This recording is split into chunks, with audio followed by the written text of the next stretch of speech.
Alright, hello everyone. Kumusta kayong lahat? Ang lecture natin for today is on cognitive psychology.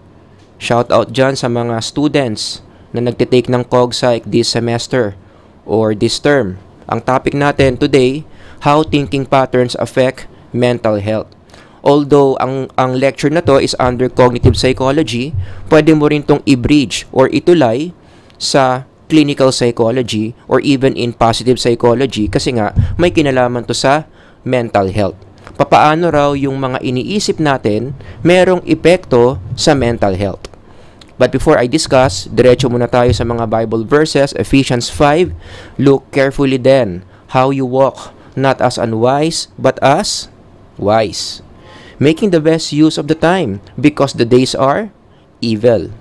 Therefore, do not be foolish, but understand what the will of the Lord is. And then talon tayo sa Philippians, finally, sabi ni St. Paul, whatever is true, honorable, just, pure, lovely, whatever is commendable, if there is any excellence, if there is anything worthy of praise, ano raw ang gagawin? All together read, you will think about these things. Yan daw ang mga isipin natin.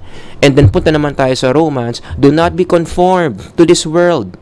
In some translations, to the patterns of this world, but be transformed by the renewal of your mind, that by testing, you may discern what is the will of God, what is good and acceptable and perfect. So mamaya, yung mga Bible verses na yan, i-connect natin sa topic natin on, ulitin ko, baka nalimutan nyo na, baka nauntog kayo, nalimutan nyo, how thinking patterns affect mental health. So let me just start with this basic principle. What you frequently think affects how you feel. Isa ito sa mga foundation ng cognitive psychology. I hope your teachers taught you that. Kaya nga, cognitive psychology, ang focus natin sa subject na yan is the thinking process. Kung ano yung madalas mong iniisip, ano ang madalas laman ng isip mo, tumatakbo sa isip mo, may malaking effect pala yun sa emotions mo. And as we know, yung emotions natin, malaki ang kinalaman yan sa mental health natin. So you see the domino effect there, no? So let me ask you this question, ano ang madalas mong iniisip during your idle moments? Kapag wala kang ginagawa, nakatunganga ka lang, nakatingin ka lang sa ulap, kasi wala ka namang assignment, siguro habang music ka dyan, right? Ano yung tumatakbo madalas sa isip mo? Malaking factor pala yon in determining kung ano yung magiging mental health mo. Right? Now, ito yung possible options dyan, no? Kung ano yung madalas na tumatakbo sa isip natin, it could be, column 1, ito, mga negative. Lagi kang nag-iisip ng malungkot, pangit, iniisip mo yung mga kulang mo, yung wala ka, mapapait na memories. Iniisip mo yung nagpapagalit sa'yo, iniisip mo yung mga magugulong bagay. Sino dito ganyan? Taas ang kamay. Siyempre, wala nga amin, no?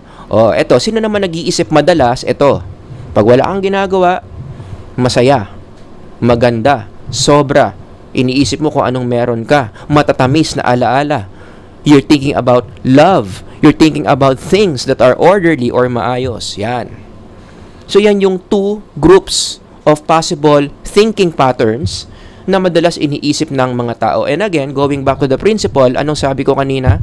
Kung ano yung madalas mong iniisip, merong direct effect yan sa emotions mo. Kaya going back to this list, dito nakasalalay kung magiging malungkot ka ba or masaya. So kapag nandun ka sa kaliwa, laging ito iniisip mo, masyado kang madrama, masyado kang senti, most likely malungkot ka. Pag ikaw naman yung sa kanan, yan, positive ka, 'di ba? Magaganda yung mga inaalala mo, then most likely magiging masaya ka. So that explains the difference. Bakit may mga taong malulungkot at may mga taong masasaya? Malaking factor yung madalas nilang iniisip. In fact, baka hindi ka pa naniniwala, no? Let me just give you this exercise para mas magets mo yung sinasabi ko. No? Halimbawa, pili tayo ng isa dyan, tapos gusto ko, isipin mo yung mga lalabas sa screen. Okay, ready? Go. Punta tayo dun sa wala versus meron. Unahin natin yung wala. Isipin mo yung top 3 things na wala ka at gustong-gusto mo. Go. Gustong-gusto mo yung bagay na yan. Rubber shoes ba yan? Bahay ba yan? Pera ba yan? Yan. Mga bagay na gustong-gusto mo pero wala ka. Isipin mo yan. You can just pause the video if you need to. and then punta ka doon sa right column, ganun ulit gawin mo, mag-isip ka ng mga bagay na meron ka. 3 bagay na meron ka na talagang gustong-gusto mo yung mga bagay na yon. Gusto mo yung mga bagay na yon at meron ka. Isipin mo yon. Siguro in 2 to 3 minutes. Ano yung mga yon? Ngayon, kung aamin ka, merong pagkakaiba yung emotions na na-feel mo when you were thinking about this versus when you were thinking about this. Dito, most likely, may mga naramdaman kang negative emotions. Diba? Parang feeling mo deprived ka, feeling mo kawawa ka, dito na-uplift ka. Kasi inisip mo yung mga bagay na meron ka eh. Ito negative, ito positive. Na-impluensyahan yung nararamdaman mo. Another example, i-recall mo yung isang araw sa buhay mo na sobrang nainis ka. Yan, sige nga, sobrang nainis ka. Punta ka ulit dun sa araw na yon. I-replay mo in your mind. Pause the video if you need to. After you do that, punta ka naman sa happy day. Okay? Reviewin mo, bumalik ka sa araw na sobrang saya mo. One of your happiest days in life. Balikan mo yon. Anong mga nangyari during that time? Sinong kasama mo? Anong ginawa mo? Again, kung aamin ka, may difference in what you felt. Kung ito yung inisip mo versus ito. Nung inisip mo yung inis day, most likely, nagtaasan ng blood pressure mo, bumilis ang tibok ng puso mo, kasi naalala mo naman yung nakakainis na nangyari sa'yo. Pero nung naalala mo yung happy day, siguro nung graduate ka, o nung sinagot ka ng jowa mo, o yung nanalo ka ng loto, di ba? Sumaya ka. Naging positive yung feelings mo to the point gusto mo sanang bumalik doon sa happy day na yon. Again, what's the point? What you think will impact, will affect, may epekto sa kung anong nararamdaman mo. Kaya, to answer this age-old question, bakit sa Pilipinas maraming malungkot? Ito lumabas to sa isang article na meron na palang silent epidemic ngayon sa Pilipinas. Maraming mga Pilipino may mga mental health issues. Isa sa mga number 1 mental health issues, depression. Maraming mga Pilipino mataas ang level ng kalungkutan. Actually, if you want to be more specific, ito yung numbers dyan. Sa sobrang lungkot, marami nag-iisip na ng suicidal behaviors. Ayan yung mga numbers. Okay? Male, pataas. Female, pataas. I-combine mo, pataas ang pattern. Kaya ako, naniniwala ako that based on these numbers, bagay na bagay dito yung sinabi ni Apostle Paul. The days are evil. Ito na yung expression ng evil days. During the last days, patindi ng patindi ang evil, ito na yon. One of the manifestations, one of the indicators that we are indeed in the last days. Nagiging evil na, nagiging masama na kahit yung status ng mental health ng maraming mga tao. Nagigets ninyo? So, going back to my question kanina, bakit maraming malulungkot? Bakit ganyan ang numbers? Bakit ang mga days ngayon nagiging evil na? Ang sagot dyan kasi maraming tao ngayon, ang thinking patterns nagiging bias na to the negative. Between these two, negative and positive, we are being socially conditioned. Actually, hindi lang socially conditioned May isa pa akong lecture, ipapasok ko yung spiritual conditioning. Pero siguro sa ibang lecture na yon, Ito na lang muna. We are being socially conditioned to overemphasize the negative and ignore the positive. As you can see here, imagine niyo, nasa loob tayo ng minds ng mga Pilipino. Anong nangyayari sa minds ng mga Pilipino? Ganyan. Pinapalaki natin yung negative, hindi natin pinapansin yung positive. That's the social conditioning na lagi nating nararanasan. So, ang tanong ngayon, ano yung nagpapaganyan sa mga Pilipino? Bakit ang mga Pilipino madalas focus sa negative, ini-snub yung positive? What reinforces, o sa Tagalog, anong nagpapalakas sa negative bias? Meron akong 3 sagot dyan. Una, own will. Pangalawa, social media. Number 3, music. And I'm gonna close this lecture. Okay? So, mabilis lang tong lecture na to, Unahin natin yung own will. Kaya ang mga tao, ang mga Pilipino, ganito, going back to that pattern, kaya ganyan, kasi maraming mga Pilipino pinipilit na tignan o pinipili na tignan yung pangit, yung negative. Like for example, a typical student would be like this. Bumagsak siya. 0 out of 50 siya sa test. O, bagsak. Meron namang 2 options na pwedeng isipin ang isang student na bumagsak. Option 1, pwede niyang isipin na setback lang to. Sa susunod na exam, mas tataasan ko yan. 0 out of 50 gagawin ko ng 1 over 50 yan. Kaya mag-aaral na ako ngayon. Yun, resilience yun. Diba? Hindi siya basta-basta nagpaawa sa sarili niya. 0 out of 50 ngayon, 50 ako ngayon kasi siguro hindi ako nag-aral, nalimutan ko may exam, pagod lang ako, pero the next time na magkakaroon ng test, sisiguraduhin ko, mas mataas sa 0 yung grade ko. Yun na nga. Kaya ang aim niya maging 1 over 50 o 3 over 50. Pero syempre, joke lang yon. Sana naman ang aim mo, ipasa mo yan. Nagigets nyo? Pero pag ganun mag-isip yung isang student, okay yon, positive yon, that's about resilience. Babalik ako, babawi ako sa next exam. But most students today, hindi option 1 eh. Pupunta sa option 2. Magsa-self-pity. Kawawa naman ako, bumagsak ako. Lahat na lang ng ginawa ko hindi tama. Wala na lang akong ginawang tama. Tapos, hindi pa kontento sa self-pity, sasamahan pa ng pagsisi, blaming. Yung teacher ko kasi hindi magaling magturo eh. Sa bahay kasi ang daming pinapagawa sa akin eh. Kaya hindi ako makapag-aral eh. Ang dami-dami ko kasing problema eh. Kaya nawawala ako sa focus eh. Yan. So most students would go to option 2, lalo tuloy na re-reinforce na napapalakas niya yung negative bias. Got that? Punta tayo sa social media. Malaki ang contribution ng social media sa negative bias. Diba, pinakitaan ko kayo ng 2 columns. Ito yung negative, ito yung positive. Ang mga taong social media na lunod na sa social media, sino nakaka-relate dyan? O may kakilala ka bang lunod sa social media? Pagising sa umaga, social media. Bago kumain, social media. Pagkatapos kumain, social media. Bago mag-siesta, social media. Paggising sa siesta, social media. Sino nakaka-relate? Ayan, okay? Marami mga bagay-bagay sa social media. Ito kasi ang laman. Ito ang napupulot. Ang tanong, bakit? Bakit sa social media punong-puno ng lungkot, pangit, kulang, wala, mapait, galit, magulo? Kasi yan yung kumikita. Yan yung kumikita ng pera. Yan yung namomonetize. Kapag ang mga tao, napapa-feel mo ng ganito, halimbawa, content creator ka, yung mga contents mo, napapaganyan mo yung mga tao, ikaw yung kikita ng maraming pera. Kaya tingnan nyo, maraming mga YouTube channels, hindi ko nilang babanggitin yung pangalan, no? Ganyan yung nature ng mga contents nila eh. Nood ka ng mga episodes na yan, lahat yan mararamdaman mo eh. Ayan, no? Tataas BP mo, di ba? Magagalit ka, baka sirain mo na yung TV mo. No, panoorin mo lahat ng episodes dyan, most likely yan yung mga mararamdaman mo. At habang pinapanood mo yung mga episodes na yan, nagiging ganito ka, yumayaman yung YouTube channel na pinapanood mo.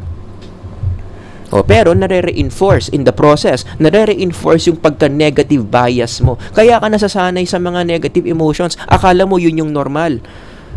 Kaya parang may kulang kapag wala kang negative emotion. Na-feel nyo na ba yun? Parang may mali. Bakit hindi ako malungkot? Diba? Parang may mali. Parang hindi ako galit. Parang may mali, parang may kulang sa araw ko ngayon. Bakit parang hindi ako nanggigil sa kontrabida? Yan. Diyan galing yan. Other than YouTube channel, syempre sa mainstream networks, meron din yan. Yung mga teleserye. Yan ang problema. Ang mga Pilipino kultura natin, mahilig tayo sa mga teleserye. Pero ano ang common denominator ng mga teleserye sa Pilipinas? Karamihan dyan. Hindi naman lahat. Pero karamihan. Ang norm, majority, pampataas ng negative emotions. Kaya nga sa isang Filipino teleserye, ang pinaka-crucial dyan para maging maganda yung teleserye, sino? Yung kontrabida. Kaya halos lahat ng teleserye, very particular kung sinong kontrabida yung pipiliin nila sa teleserye. Dapat magaling. Dapat yung mga kontrabida, yung talagang mapapataas yung mga blood pressure ng mga tao. To the point na kapag yung mga kontrabida nagpunta sa mall, nakita sila ng mga tao, minumura sila sa galit. Ganon, kasi yun yung mga teleserye na kumikita. Now, forgive my example kasi mga old school na yata to, no? Yung mga nanonood ngayon, iba na yung mga teleserye, no? So, I did my best. Ito raw, mas common na mga kontrabida. Okay? So, ang bottom line lang is, Araw-arawin mong manood ng teleserye, lagi mong nakikita yung mga pinaggagawa ng mga kontrabida na yan. Ano ang ending? Yan yung mga emotions na nararamdaman mo, na so socially conditioned ka na maramdaman mo lagi yan. Ano nangyayari? Yun. Tumataas yung negative bias mo. Ang bad news pa dyan. Ito pang bad news. I-combine na natin tong mga teleserye na yan. I-combine na natin yung mga YouTube channel na yan. Ang Pilipinas is known to be what? Social media capital of the world. Right? Paulit-ulit na yan. In different years, tayo ang sentro ng social media kasi ang mga Pilipino addict sa social media. So, you connect the dots. Anong makikita mo sa mga social media? Anong mapapala mo? Yang mga emotions na yan. Absorb ang mga Pilipino ng mga ganyang emotions sa kakanood ng mga ganyang shows. So, ano ngayon ang mangyayari? Could it be? Kaya ang sarap i-connect nito Social media capital of the world tayo, could it be? Na ito ang explanation kung bakit ganito ang numbers when it comes to mental health issues. Kaya marami mga Pilipino, praning, malungkutin, magagalitin, maiinitin ng ulo, laging anxious. Kasi yun na yung social conditioning na ginawa ng social media in their psyche. Last one, punta na tayo sa music. Nako, isa pa yan. Alam nyo naman, ang mga Pilipino mahilig sa music. Mahilig kumanta. Diba? Malaking parte ng buhay ng mga Pilipino yan. So, bakit maraming malungkot? Ano na naman ang sagot? Kasi kapag nakinig ka ng OPM, maraming mga kanta ngayon, ang content, ang lyrics, nandoon sa kaliwa. At yan ang mga music na pumapatok sa Pilipinas. Gustong-gusto ng mga Pilipino yung mga malulungkot, yung mga madadramang mga kanta, yung mga quote-unquote senti na kanta. Yan yung gusto nila. Meron tayong principle. Ang mga kantang pinapakinggan, nagbibigay daan sa kalungkutan. I want you to read this twice. Ang mga kantang pinapakinggan, nagbibigay daan sa kalungkutan. Isa pa, ang mga kantang pinapakinggan, nagbibigay daan sa kalungkutan. Baka sabihin nyo, ang galing mo namang mag-compose ng kasabihan, Sir Howard. Ikaw ba makata? Tulaers ka ba? Joke lang yung term na tulaers, Walang word na tulaers, no? Pero ako lang ba nag-compose niyan? Hindi. Meron tayong study niyan. Paulit-ulit yan in the psychology of music. Na ang music, meron talagang epekto yan sa psychological condition ng tao. Whether you look at the lyrics or you look at the melody. Different elements of a song or music, merong effect yan sa mental health ng tao. Yan, i-download nyo na lang to sa Google Scholar and then you read it on your own. Kung anong klaseng music yung pinapakinggan mo, merong epekto yan sa mental health mo. Pero dito syempre ang focus natin yung mga kanta na nakakalungkot, yung merong mga linya na tungkol sa bitterness, tungkol sa loneliness. Yan yung mga madadalas na pinapakinggan ng maraming tao ngayon sa Pilipinas, especially the young ones. Halimbawa, meron akong kantang nakita, ang title, Paubaya. Yung mga nakakaalam ng kanta dyan, pause the video and then kantahin nyo yung chorus. Pero ito yung exercise. Kapag minemorize mo yung Paubaya, sinasabayan mo yung kanta, ini-internalize mo yung lyrics, ano yung mga thinking patterns na most likely iisipin mo? Ano ba yung mga lyrics? Ano ba yung mga linya sa Paubaya? Sige, luminya ka ng ganyan at ulit-ulitin mo. Ikaw ang kailangan, pero hindi ikaw ang mahal. So, feeling mo, lesser ka. Kasi kailangan ka lang, ginagamit ka lang, pero hindi ikaw yung mahal. Wala, inuulit-ulit mo Ako kailangan, pero hindi mahal. Ako kailangan, pero hindi ako mahal. Wala na. Lagpak na yung self-esteem mo dyan. Ikaw ang kasama, pero ang hanap ay iba. Sige, ulit-ulitin mo. Ikaw ba matutuwa ka kapag yun yung inulit-ulit mo? Ikaw yung kasama, pero may ibang hinahanap. Ikaw ang kayakap, pero ang iniisip ay iba. Yan ang masakit. Di ba? Ako pa nga lang, binasa ko pa nga lang yung mga linya na yan. Nalungkot na ako Ako lang ba yon? Sino dito ganyan din, taas ang kamay? Basahin mo, nakakalungkot. Tapos kantahin mo pa ng kantahin, gawin mong national anthem ng buhay mo. Maya-maya, ganyan na rin yung mangyayari sa'yo. Isang kanta pa lang yan. Nag-research pa ako, ano pa ba yung ibang mga kanta na talagang pumapasok sa top 10 ng OPM na madalas kinakanta ng marami mga tao ngayon. Ayan, Ano yung mga linya? hindi matigil ang gulo sa aking isip at para bang walang kasing sakit. Naku, alaala mong hindi ko malimutan, oras lang ang may alam. Ilagay nyo sa comment section anong title niyan. Hindi ko na nilagay yung title para kayo mag-research. Ilagay nyo dyan sa comment section para alam ko rin na nanonood kayo. O meron pang isa, ba't di man lang nagpaalam? Baka kasi busy ka kaya hindi nagpaalam. O di lang ikaw ang nasaktan. Hindi pa ba sapat nung binigay ko ang lahat? Ba't mo kasi binigay yung lahat? Kung mo kasi bibigay lahat, next time, magtira ka rin sa sarili mo, di ba? Para hindi ka nadudurog ng ganyan. Wala na rin naman kahit nabalikan. Wala na ang tamis nung ika'y nahagkan. At sa huling paalam na intindihan na sa ating dalawa may ibang nakalaan. Yan, sige, ulit-ulitin mong kantahin yung mga yan. Ulit-ulitin mo, gawin mong national anthem ng buhay mo. O, kaya nga, mayroon na naman akong tanong.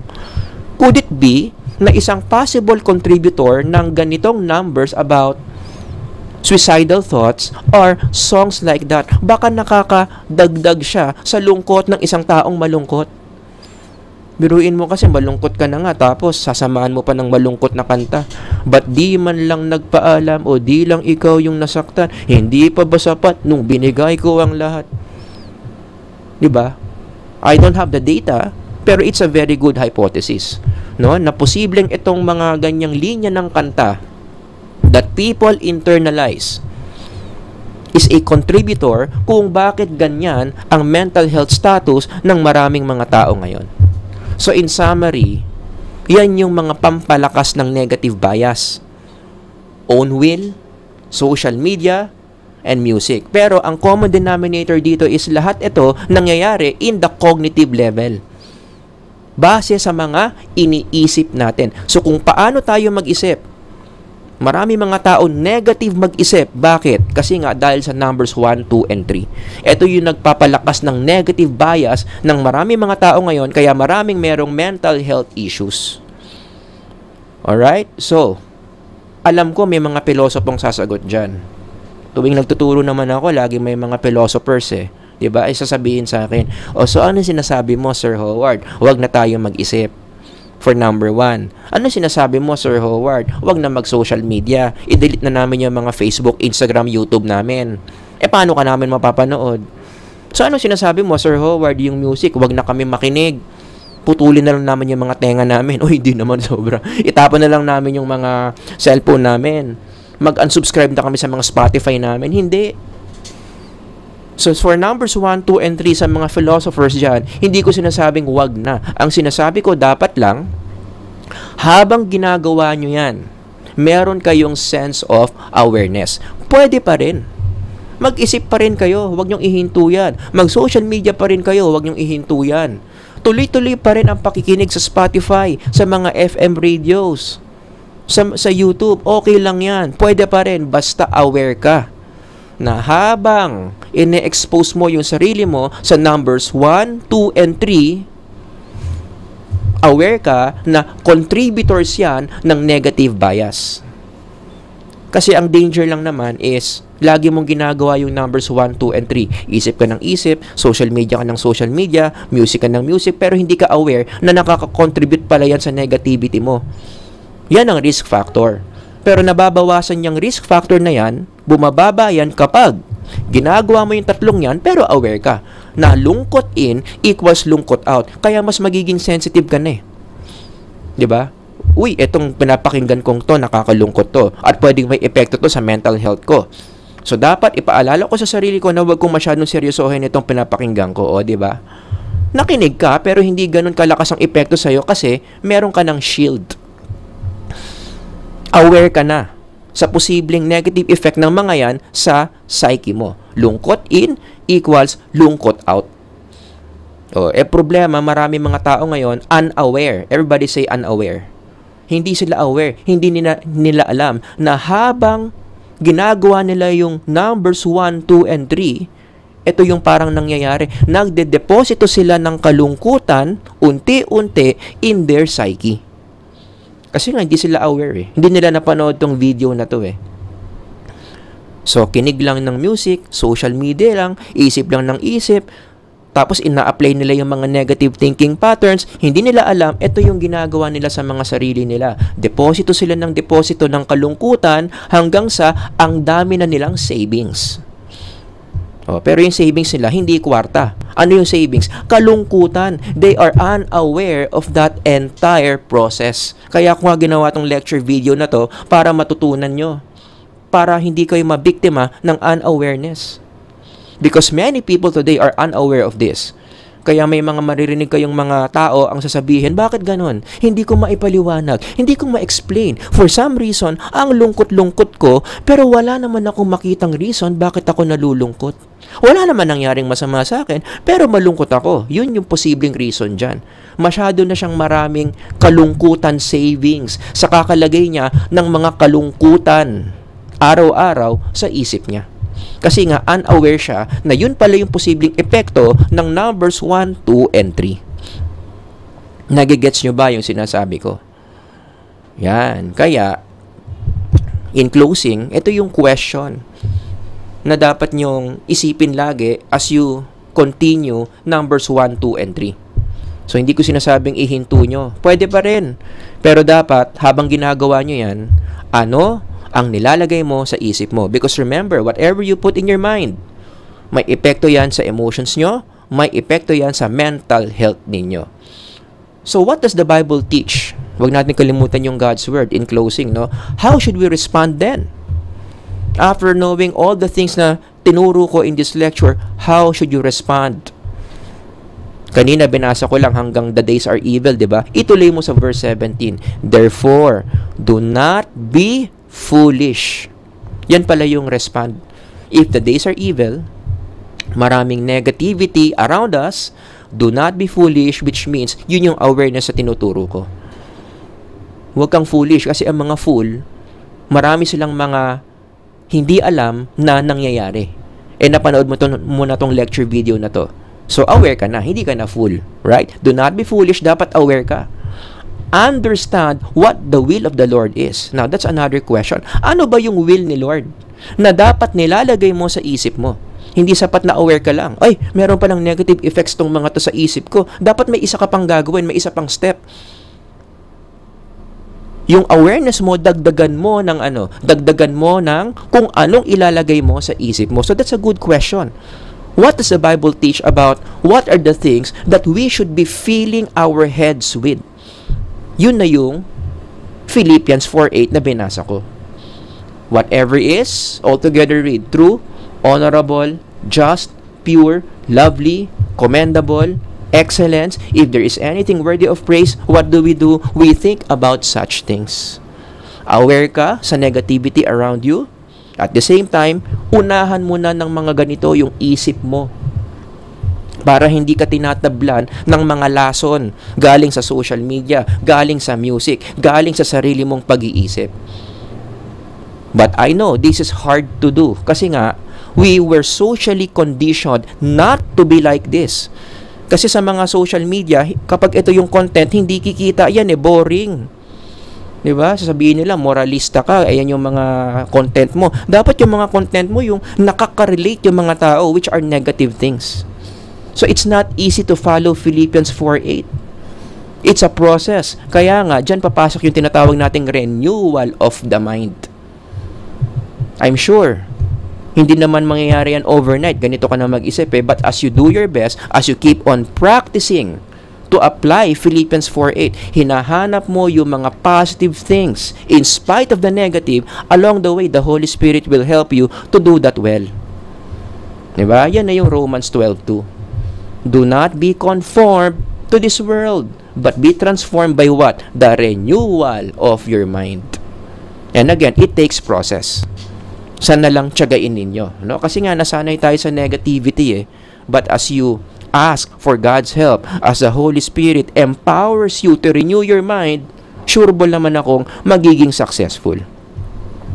Nagigets ninyo. And by the way, ito, ihabol ko lang din to. Alam niyo ba tong Romans 12:2 na to? This is one of the most psychological verses in the Bible.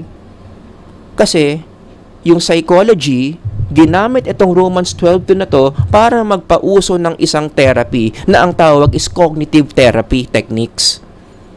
Kung titignan mo, anong ibig sabihin ng cognitive therapy techniques? Romans 12:2 yun eh. Nire-renew mo yung pag-iisip ng tao. Ang isang taong depressed, may paranoia, mataas ang anxiety, kaya sila ganon kasi the way they process things, puro negative. Going back, lagi silang ganito. Yung thinking patterns nila, yung pinakita ko kanina pa. Ito, ayan, ganyan. Kaya yung mga taong laging ganyan mag-isip, yan yung pumapalya yung mental health. Sila yung nag-undergo ng mga therapy. When they meet their therapist, na quote-unquote psychologist, licensed therapist, anong papagawa sa kanila? I-renew ito. Tutulungan sila by teaching them concepts that will move them. Mula dito, ganito ka mag-isip dati, di ba? Dapat ganito ka mag-isip. Iproseso mo ng maganda yung mga pangit na nakikita mo. Anong tawag nila doon? Cognitive therapy. Na hiniram lang sa Romans 12:2. Kaya please lang, wala na sana magsasabi na huwag natin pag-usapan ang Bible sa psychology kasi maraming hiniram ang psychology sa Bible.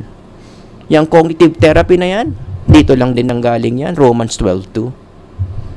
So sana yung mga psych professionals, no, huwag masyadong ilap, tama ba yung word ko? Huwag naiilap sa psychology. Kasi maraming sinasabi ang psychology in principle is biblical wisdom. Nagigets ninyo? So wala, nahabol ko lang yung idea na yun, no? But anyway, yun yung topic natin. Sana marami kayong natutunan how thinking patterns affect mental health. Kung meron kayong mga questions, comments, I'm sure marami yan, ilagay nyo lang dyan sa comment section. Until the next lecture, Sir Howard here. Ingat kayong lahat. God bless everyone. Bye-bye.